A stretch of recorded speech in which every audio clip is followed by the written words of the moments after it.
AI ക്യാമറയൊക്കെ ഇനി അങ്ങ് മാറി നില്ല. ഡ്രോൺ പണി തുടങ്ങുക മക്കളെ. പണി വരുന്നുണ്ടവറാച്ച.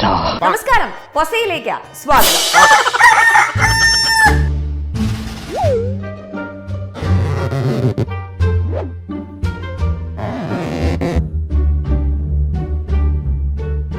AI ക്യാമറയ്ക്ക് പിന്നാലെ ഗതാഗത നിയമലംഘകരെ പറന്നു പിടിക്കാൻ പോലീസ്. അതെ, ഗതാഗത നിയമലംഘകരെ പറന്നു പിടികൂടാൻ ഡ്രോണുമായി പോലീസ് വരികയാണ് മക്കളെ. ഇവിടെയുള്ള ചില കള്ള തെമ്മാടികളെ എനിക്കൊന്ന് കൈകാര്യം ചെയ്യാൻ ഇന്നു മുതൽ ഓപ്പറേഷൻ ആരംഭിക്കാം. ഇന്നു മുതൽ എന്റെ സംരക്ഷണം ഞാൻ നിങ്ങളെ ഏൽപ്പിക്കാം. കേരള പോലീസിന്റെ ഡ്രോൺ ഫോറൻസിക് യൂണിറ്റിന്റെ ഭാഗമായി പോലീസ് ഡ്രോണിന്റെ ആദ്യ പ്രവർത്തനം ട്രാഫിക് എൻഫോഴ്സ്മെന്റ് യൂണിറ്റിൽ ആരംഭിച്ചിരിക്കുകയാണ്. ഇനി AI ക്യാമറയോട് ഡ്രോൺ വന്ന് പറയും, അങ്ങ് മാറി നിൽ, നീ കുറെ വാർത്തയിലൊക്കെ വന്നില്ലേ, ഇനി ഞാനൊന്ന് വിലസട്ടെ എന്ന്. എന്താകുമോ എന്തോ. എന്തായാലും അവർ പറയുന്ന പ്രകാരം ഈ ഒത്തിരി ബൈക്ക് ഭ്രാന്തന്മാർക്കൊക്കെ പണി പാലും വെള്ളത്തിൽ കിട്ടുന്ന സ്ഥിതിയാണ്.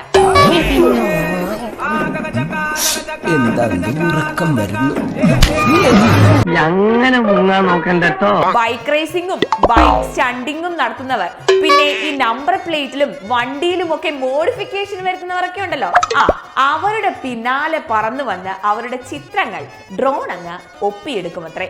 എന്ത് കാര്യത്തിനാണിത്? ഒരു സുഖം, ഒരു മനസുഖം. ആദ്യഘട്ടത്തിൽ ട്രാഫിക് നിയമലംഘനങ്ങൾ നടത്തുന്നവരെ ആയിരിക്കും ഡ്രോൺ പണി തരിക.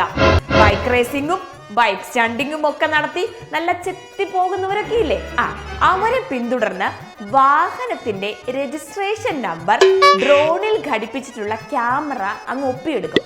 അപ്പൊ ഞാൻ മുമ്പേ പറഞ്ഞതിന്റെ ആ ഒരു ക്ലാരിഫിക്കേഷൻ ആയല്ലോ അല്ലേ, എങ്ങനെയാണ് ഈ ഡ്രോൺ പണി തരിക എന്ന്.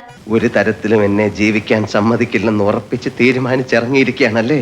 തുടർന്ന് പോലീസ് അവർക്കെതിരെ നിയമ നടപടികൾ സ്വീകരിക്കും. കൂടാതെ നമ്പർ പ്ലേറ്റിൽ രൂപമാറ്റം വരുത്തുന്നവരെയും അതുപോലെ തന്നെ വാഹനത്തിന്റെ രൂപഭേദം വരുത്തുന്നവർക്കെതിരെയും ഒക്കെ നടപടി ഉണ്ടാകും. തീർന്നിട്ടില്ല, ഈ പാഞ്ഞു പറിച്ച് വരുമ്പോഴാകും സിഗ്നൽ വീഴുക. അപ്പോ ആദ്യം അങ്ങ് പറക്കാൻ വേണ്ടിയിട്ടേ ആ സീബ്ര ലൈനിലേക്ക് കയറ്റി അങ്ങ് വണ്ടി നിർത്തും മിക്ക ആൾക്കാരും. അവർക്കും കിട്ടും പണി. സീബ്ര ക്രോസിംഗിൽ വാഹനം നിർത്തുന്നവരെയും ഈ ചുവന്ന ലൈറ്റ് ചാടി പോകുന്നവരൊക്കെ ഉണ്ടല്ലോ, അങ്ങനെ ഗതാഗതം സൃഷ്ടിച്ച് വാഹന പാർക്കിംഗ് നടത്തുന്നവർക്കൊക്കെ എതിരെ ഡ്രോൺ പിടികൂടാൻ പോകുകയാണ്. ഞാൻ പൊതുവെ ഒരു തത്വം പറഞ്ഞല്ലേ. ഇനി ഇതിലെ അൾട്രാ സൂം ക്യാമറ രാത്രിയിലും പകലും വളരെ വ്യക്തമായ ദൃശ്യങ്ങളും വീഡിയോകളുമാണ് ഒപ്പിയെടുക്കുക അത്രേ. അപ്പോൾ ഈ സമരങ്ങളും ജാഥകളും ഒക്കെ ഉണ്ടാകുമ്പോഴേ ഏതെല്ലാം റോഡിൽ ഗതാഗത കുരുക്കുണ്ടെന്നും ആയത് ഉടനടി തന്നെ പരിഹരിക്കാനും ഒക്കെ ഈ ഡ്രോണിന്റെ സേവനം പ്രയോജനപ്പെടുത്തുമെന്നാണ് deputy police commissioner V Ajith അറിയിച്ചിരിക്കുന്നത്. പിന്നെ ഹെൽമെറ്റ് ഇല്ലാതെയും സീറ്റ് ബെൽറ്റ് ഇല്ലാതെയും ഒക്കെ യാത്ര ചെയ്യുന്നവരെ കുറിച്ച് ഇനി പ്രത്യേകം പറയേണ്ട കാര്യമൊന്നുമില്ലല്ലോ. അവരെ ആകാശ ക്യാമറയിലൂടെ തിരിച്ചറിഞ്ഞ് നിയമ നടപടികൾ നമ്മുടെ ഡ്രോൺ പണി തന്നുകൊണ്ടേയിരിക്കും. ഇവൻ നമ്മളെ കുഴപ്പിക്കാനുള്ള പരിപാടി, ഇവനിതിൽ എന്തോ കൈയുണ്ട്.